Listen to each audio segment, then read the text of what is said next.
এই যখন রাষ্ট্রপতি আর প্রধানমন্ত্রীর মধ্যে ক্ষমতার ভারসাম্যের কথা আসে তখন টপ করে আমার একটা আলোচনা চলে যায় যে সংসদীয় গণতন্ত্র, সেখানে প্রধানমন্ত্রীকে সব ক্ষমতা দেওয়া আছে। আর সংসদীয় গণতন্ত্র শুধু এই জায়গাটা আমরা প্র্যাকটিস করি, অন্য কোথাও না। দেখেন এই যে রাষ্ট্রপতি বিএনপি থেকে কাকে মনোনয়ন দেওয়া হবে, বিএনপি সর্বোচ্চ ফোরাম বসলো, সেইখানেও সেটা ডিসকাশন করার মতো সুযোগ গণতন্ত্র বাংলাদেশে নাই। সেখানে ক্ষমতাটা কাকে অর্পণ করা হলো, চেয়ারম্যান যা বলবেন তাই। এখন বাংলাদেশে আমরা বলি সংসদীয় গণতন্ত্র, আসলে এটা নাম করে আমরা একদলীয় গণতন্ত্র নাম করে আমরা ফ্যাসিজম তৈরির সুযোগ করে দিই।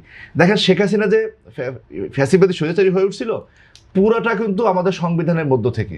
দলের মধ্যে তার একচ্ছত্র ক্ষমতা, সেটা বিএনপির মধ্যেও আছে। বিএনপির কারো মধ্যে কোনো ইয়ে নাই, একটা মতামত দেওয়ার মতো জায়গা নাই। এই যে রাষ্ট্রপতি কে হবেন, যখন মিডিয়াগুলো সবাই জানে যে মির্জা ফখরুল ইসলাম আলমগীর আসছেন, তখনও কেউ একজন দায়িত্ব নিয়ে নাম প্রকাশ করে বলা সাহস পাচ্ছেন না যে এটা অমুকে হচ্ছে, বা সবাই বলে কি এটা চেয়ারম্যান জানেন। তার মানে কি দলের সকল ক্ষমতা চেয়ারম্যানের উপরে দেওয়া। তাই যখন হয় দলের মনস্তত্ত্ব, অনুশীলন, ক্ষমতা দলের কাছে, ব্যক্তির কাছে থাকে, তখন সেটা আর সংসদীয় গণতন্ত্র থাকে না। সেই জন্যই বাংলাদেশে যেহেতু দীর্ঘমেয়াদে গড়ে ওঠে নাই সমস্যা, শেখ হাসিনা যদি ফ্যাসিস্ট আচরণ করে থাকে, তার অন্য নেতাদেরকে তো তিনি না করেন প্রতিবাদ করার জন্য, তারা কেন দায়িত্বে প্রতিবাদ করেন? আপনি এটা থিওরিক্যালি বলতে পারেন, কিন্তু বাস্তব অনুশীলন কি বলে যে কেউ একজন তার প্রতিবাদ করলে সে দলে থাকতে পারতো, পারে না। তো সেজন্য আমাদের বলা, যেহেতু আমাদের দীর্ঘমেয়াদে গণতান্ত্রিক চর্চাটা গড়ে ওঠে নাই, সেজন্য রাষ্ট্রপতিকে আমরা কিছু ক্ষমতা দেওয়ার কথা আমরা বলছিলাম। 2 নম্বর কথা যেটা, সেটা হলো যে অলংকার আটকাইলে আসলে কিছু হয় না।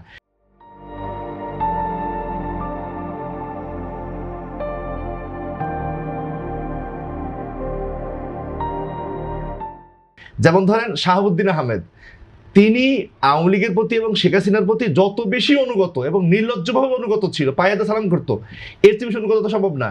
তিনিও কিন্তু হাসিনার পতন ঠেকাইতে পারে নাই, এবং হাসিনার পতনের পরে ওনার মুখ দিয়েই হাসিনাকে স্বৈরাচার টৈরাচার সবকিছু বলানো হয়েছে, উনি কিচ্ছু করতে পারেন নাই। ফলে বাংলাদেশের রাষ্ট্রপতি এতটা ঠুনকো যে কোনো অবস্থাতে তিনি কিছু করতে পারেন না। শাহাবুদ্দিন যেহেতু আওয়ামী লীগের কোনো অবস্থা দিতে পারেন নাই, আমাদের মির্জা ফখরুল সাহেব কিছু করতে পারবেন বলে মনে হয় না। এরপর যদি আমি আজকে এখন থেকে কয়েকদিন মির্জা ফখরুল আলমগীর সাহেবের অনেক প্রশংসা হবে।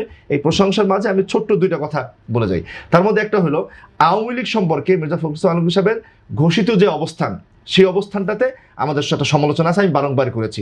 তিনি আওয়ামী লীগকে আরেকটি রাজনৈতিক সংগঠন যারা পথভ্রষ্ট হয়েছে সেই হিসাবে দেখেন, এবং সেই হিসাবে তিনি আদর্শিক জায়গা থেকে বলেন হ্যাঁ তাদের তো নির্বাচনের অধিকার দেওয়া উচিত, নিষিদ্ধ করা উচিত, তা তিনি বলেছেন বারবার। আমার মনে হয় এটা যদি আমাদের রাষ্ট্রপতির ভেতরের অবস্থান হয়, তাহলে আমাদের জন্য এক ধরনের সমস্যা আছে। আওয়ামী লীগ শুধু রাজনৈতিক বদ্ধ সংগঠন না, এটা মাফিয়া সংগঠন, অপরাধী সংগঠন।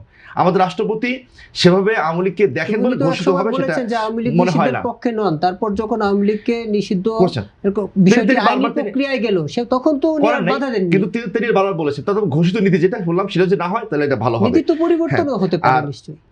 আরেকটা বিষয় যেটা সেটা বলি, তার প্রশংসা মাঝখানে আরেকটু বলে রাখি, সেটা দেখেন মির্জা ফখরুল আলম সাহেবের নেতৃত্বে কিন্তু স্বৈরাচার বিরোধী আন্দোলনটা বিএনপি অনেক বছর করেছে, কিন্তু আলটিমেট সফলতা কি তার হাত ধরে এসেছে?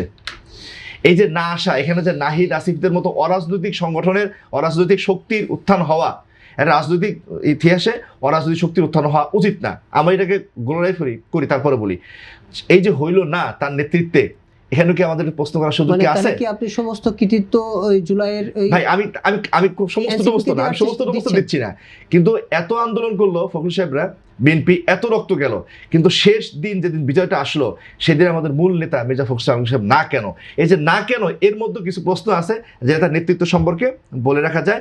আর আমি একটা কথা যেটা বলি সেটা হলো যে আপনি যেটা প্রশ্ন করছেন যে আসলে ফারাক আছে কিনা বিএনপি, আমি আসলে ফারাক দেখি না। দেখেন গুমের শিকার, আমার আসলে আশ্চর্য লাগে, বর্তমান স্বরাষ্ট্রমন্ত্রী, বর্তমান এলজিডি মন্ত্রী হয়ে গেছেন, তিনি নিজে গুমের শিকার। বিএনপি এত মানুষ গুমের শিকার, অন্য সব দল বাটলে তা হয় না।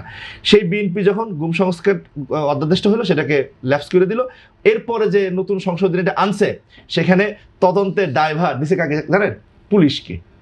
এখন এই ভাইরা সবাই আছেন, সবাই আমরা জানি বাংলাদেশে কে গুম করে, আর সেই গুমের তদন্তভার যদি পুলিশের কাছে আসে তো ওই গুম আর ভাই সমাধানযোগ্য অপরাধ থাকবে না, সেটা আজীবন অপরাধ থেকে যাবে। বুঝতেছি না এটা আগের যে অধ্যাদেশ ছিল সেই অধ্যাদেশে মানবাধিকার কমিশনকে দেওয়া ছিল, মানবাধিকার কমিশন কিন্তু সমস্যা কি ছিল? ফাহাম আব্দুল সালাম ভাই এটা আপত্তি তুলছে যে পুলিশ ছাড়া আর কারো পক্ষে এত বিস্তৃত অপরাধের তদন্ত করার সক্ষমতা আছে কিনা। মানবাধিকার কমিশন পুলিশের সহায়তা নিত, কিন্তু সেফ তদন্তটা মানবাধিকার কমিশনকে দিলে যারা অপরাধ করে বলে আশঙ্কা করা হয় তাদের উপরে একটা বডি সেটা দেখতো, কিন্তু সেটা দেওয়া হয় না, পুলিশকে দেওয়া হয়েছে। এ ধরনের প্রত্যেকটা যেগুলো তাকে ল্যাপস করছে প্রত্যেকটা দেখবেন যে এমন করে আইন আনতেছে যে আইন হাসিনার আইনের সাথে খুব বেশি পার্থক্য দেখা যাবে না। তো সেই জায়গাটাতে আমাদের মনে হয় যে বিএনপি, আমি জানি না কেন এটা করতেছে, কারণ যারা নিজেরা ঘুমের শিকার তারা কেন এটা করে এটা আমরা জানি না। এরপর দেখেন বিএনপির মধ্যে দলীয়করণ করার যে নীতিটা এটা খুব প্রবলভাবে, এই যে সব ক্ষেত্রে স্থানীয় সরকার সবগুলোতে দিল, এবং কি শিক্ষা প্রতিষ্ঠানেও একটা দিতে গেছে, দিয়ে আবার সরে আসছে, একটা কিছু করছে। তো শারীরিকভাবে মনে হয় বিএনপি আওয়ামী লীগ, আমি কথা বারবার বলছি, একই প্যারাডাইমের সংগঠন, এই একই প্যারাডাইম থেকে বিএনপির উঠে আসা উচিত, এবং বিএনপির বর্তমান নেতৃত্ব সেই সক্ষমতা আছে। এবং আমি শ্রদ্ধা করে তারেক রহমান সাহেবকে বলি, তার ভিতর সেই সদিচ্ছাটা প্রবল, বিএনপির সবার মধ্যে সদিচ্ছাটা আসে, আমার বাংলাদেশের ভালো কিছু আমরা করবো।